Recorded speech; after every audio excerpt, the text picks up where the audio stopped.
envia um terremoto naquele lugar e a prisão de todos é solta, a libertação sobre todos naquele lugar para a glória do Senhor Jesus. E o carcereiro que ia tirar a sua própria vida, Paulo salta e diz para ele: creia no Senhor teu Deus e será salvo tu e a tua casa. E no lugar onde para ser morte, no lugar onde era para ser malignidade, Deus transformou aquela maldição em bênção e fez com que Paulo e Silas triunfassem naquele lugar. Será que você está entendendo nessa noite? Eu estou dizendo profeticamente sobre a tua vida, que quem sabe Satanás tem tentado te prender num cárcere interior, quem sabe o teu inimigo tem tentado te prejudicar, te manietar, te machucar, te entristecer, te prender, te humilhar, te escravizar. Mas eu quero dizer algo poderoso da parte de Deus para a tua vida. Hoje Deus está mandando um terremoto, hoje Deus está manifestando a sua glória, hoje Deus está manifestando o seu poder, e não há cadeia que te prenda, não há algema que possa te prejudicar, porque o meu Deus vai entrar com libertação.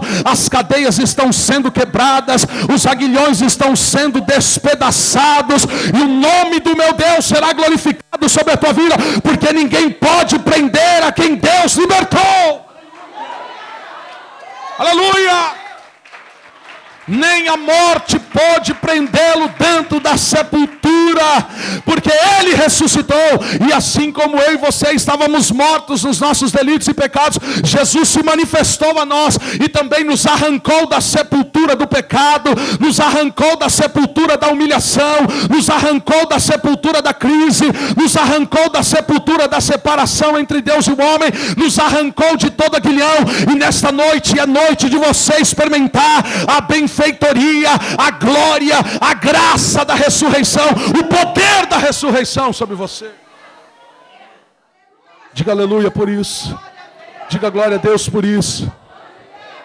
Diz o texto, amados, que os apóstolos, eles saem, eles na verdade são livres daquela prisão. E diz o texto da palavra do Senhor que ainda os religiosos da época queriam fazer isto de forma oculta, mas não teve jeito, tiveram que fazer publicamente, porque Deus é um Deus que não deixa os seus filhos no prejuízo.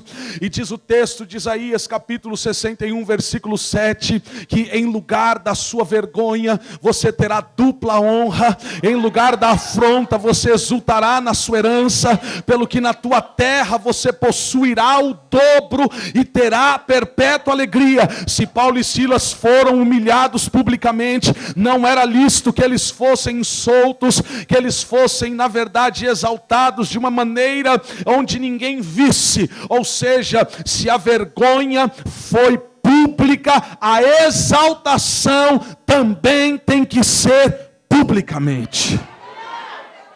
Será que você está entendendo nessa noite?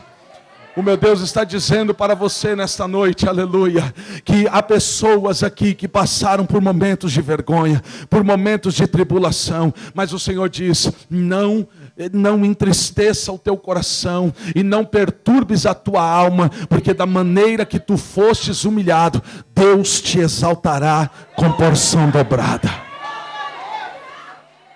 Você pode glorificar ao Senhor Jesus por isso?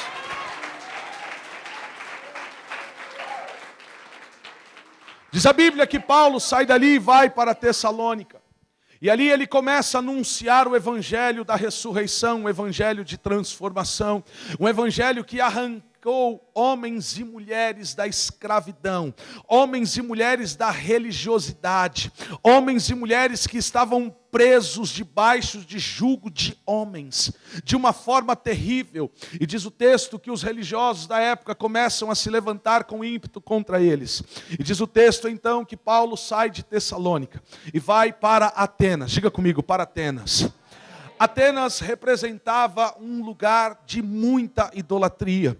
Diz o texto da palavra do Senhor que quando Paulo chega diante do Areópago, o lugar onde ali estavam os deuses gregos, ele começa a ficar com o seu espírito comovido, em ver que aquela cidade estava tão entregue à idolatria, em que na verdade haviam ali tantos deuses a qual não podia fazer nada sobre a vida deles, haja visto que aqueles deuses não podiam resolver o problema deles, porque eram deuses a qual o salmista faz uma sátira em Salmo 115, dizendo que eram deuses de madeira, deuses de barro, deuses de gesso, deuses de pedra, a qual tem pés, mas não andam, tem mãos, mas não apalpam, tem olhos, mas não veem, tem boca, mas som nenhum lhe sai da garganta. Eles começam, na verdade, a observar que aqueles deuses não poderiam fazer nada por Atenas, e nem pela sua circunvizinhança, deuses a qual eram adorados, deuses a qual eram impetrado para eles tantas autoridades, a qual eles não tinham como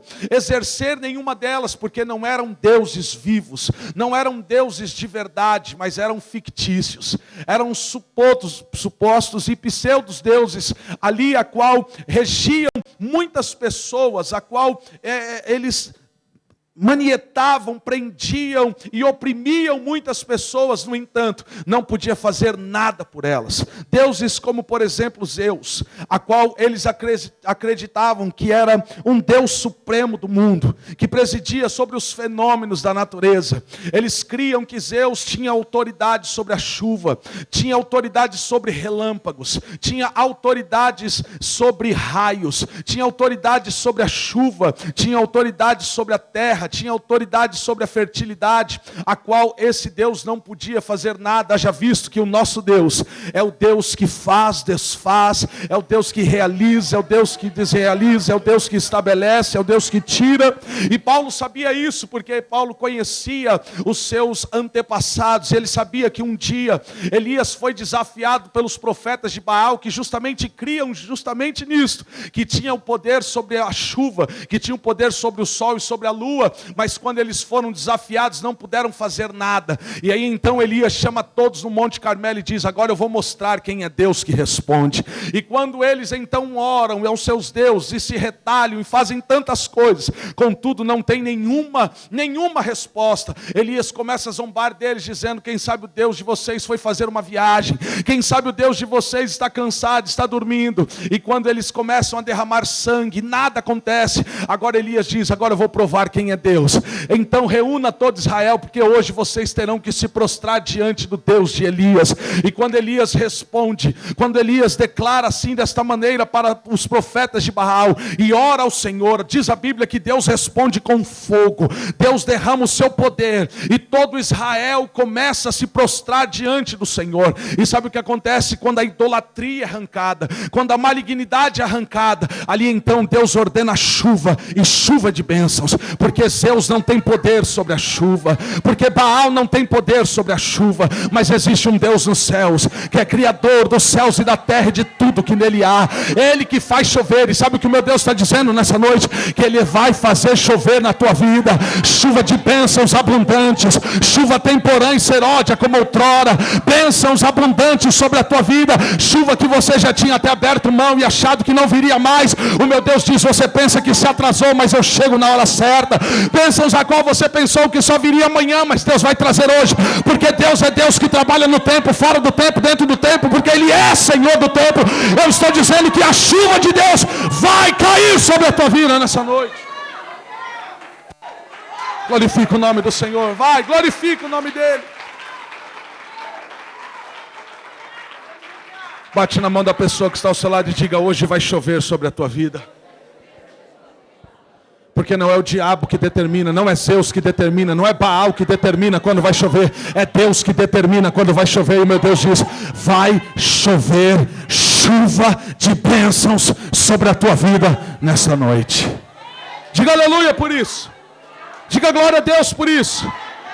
Paulo então não aguenta, ele não suporta ver isto, que os homens adoravam a Zeus e acreditavam que Zeus era o Deus da chuva, sendo que é Deus o Deus da chuva. Eles criam também numa deusa chamada Héstia, que era a deusa do fogo e da labareda. Novamente Paulo lembra-se que Héstia não é deusa do fogo coisa alguma, porque só existe um Deus que responde com fogo, só existe um Deus que faz arder em fogo numa vegetação e faz com que arda em fogo, e Moisés contempla aquilo, e aquela vegetação chamada sarça não se consuma, porque o fogo de Deus é um fogo abrasador, é um fogo que levanta, não é um fogo de destruição, mas é um fogo de renovo. Há algumas pessoas que aqui adentraram nesta noite e que